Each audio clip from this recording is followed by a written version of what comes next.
Welcome to TTN Info TV SK channel. My name is Syed. Here I am with the latest news for 31st July 2023. Saudi Minister of Defense meets UAE President to offer condolence on death of Sheikh Zayed. Saudi Minister of Defense Prince Khalid bin Salman offered condolence to the President of the United Arab Emirates and ruler of Abu Dhabi Sheikh Mohammed bin Zayed Al Nahyan on the death of his brother Sheikh Zayed bin Zayed Al Nahyan.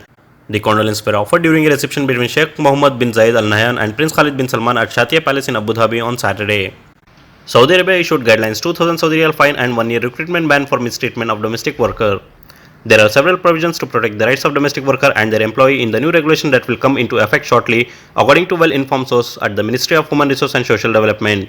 The regulation stipulated that a maximum fine of 2,000 Saudi Riyal or 1-year recruitment ban or both will be awarded to an employer in the event of mistreating male and female domestic workers. It was stipulated in the regulation that the domestic workers shall face penalties if they reveal confidential secrets of their employers. Niger coup leader warns regional and western powers against military intervention. Niger's coup leaders have warned regional and western powers against military intervention to reinstate the ousted president. A statement claimed that regional body ECOWAS was preparing to approve a plan for aggression against Niger.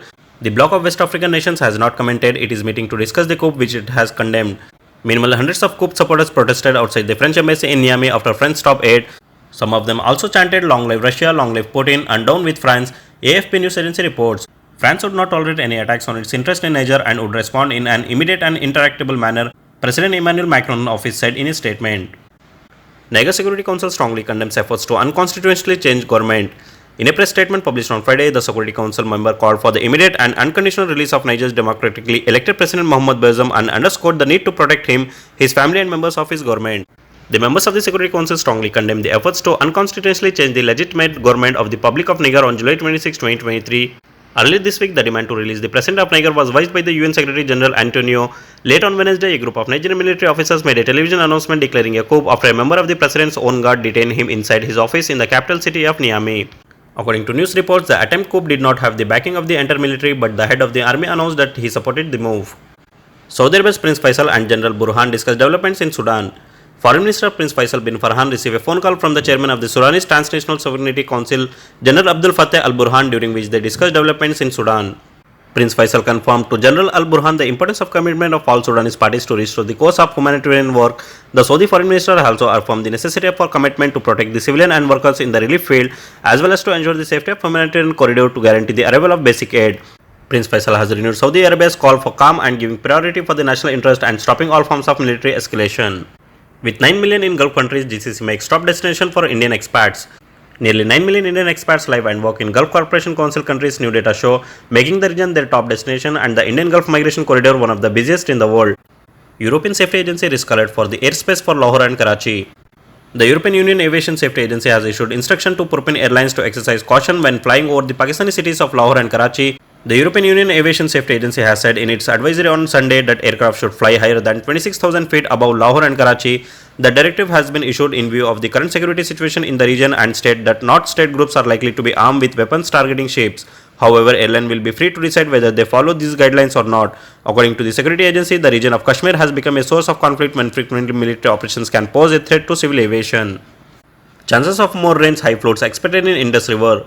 The National Disaster Management Authority, an institution dealing with natural disaster in Pakistan, has shown the possibility of monsoon rains continuing for 2 days.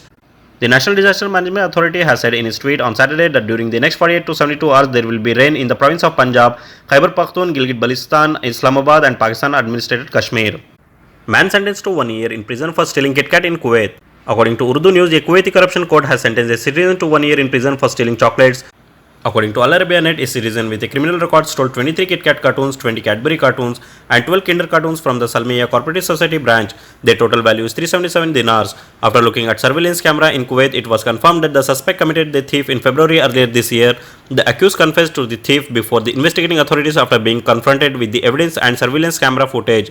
The accused was sentenced to 1 year imprisonment by the Kuwaiti corruption court. This punishment is considered severe. African leader leave Russia summit without grain deal or a part to end the war in Ukraine.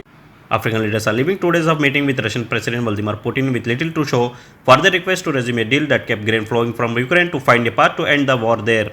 Mr. Putin, in a press conference late on Saturday following the Russia-Africa summit with Russia's termination of the grain deal earlier this month, caused a rise in grain prices that benefits Russian companies. He added that Moscow would share some of those revenue with the poorest nations. Overnight drone attack on Moscow injures one, temporarily close airport for traffic.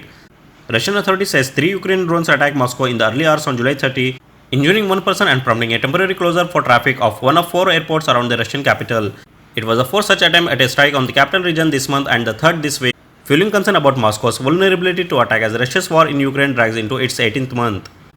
Pakistan approved project worth billions of dollars to Gulf countries for investment purpose. In a major development, Pakistan has in principle approved 28 projects worth billions of dollars that would be offered to Gulf countries for investment with the long-term objective to reduce reliance on loans and imports. UK Prime Minister Rishi Sunak backs plan for new oil and gas exploration. UK Prime Minister Rishi Sunak has backed plans for new fossil fuel drilling off Britain's coast, saying in a Sunday newspaper interview he would be pragmatic and proportionate about reaching net zero. His government is expected to approve the development of Rosebank near Scotland's Shetland Isles, believed to be the UK's largest undeveloped oil and gas field, as well as other sites in the nearby North Sea imminently. Explosion at political rally in Pakistan kills at least 40, injures 130. At least 40 people were killed and over 130 injured when an explosion tore through a political rally in Pakistan's northwestern Khyber Pakhtunkhwa province on Sunday, police said. The police said there was no confirmation yet about the cause of the blast that took place at gathering of the conservative Jamaat Ulema Islam Fazl party, known for its links to hardline political Islam in the former tribal area of Bajur.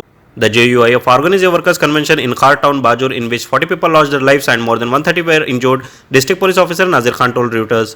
He said an emergency had been declared in the hospital of Bajur and adjoining areas where most of the injured were taken. Pakistan has seen a resurgence of attacks by Islamist militants since last year when a ceasefire between the Tehrik-e-Taliban Pakistan and Islamabad broke down. That's all in today's headlines. Keep watching TTN Info TV SK channel by subscribing and do hit the bell icon to receive notification and more updates.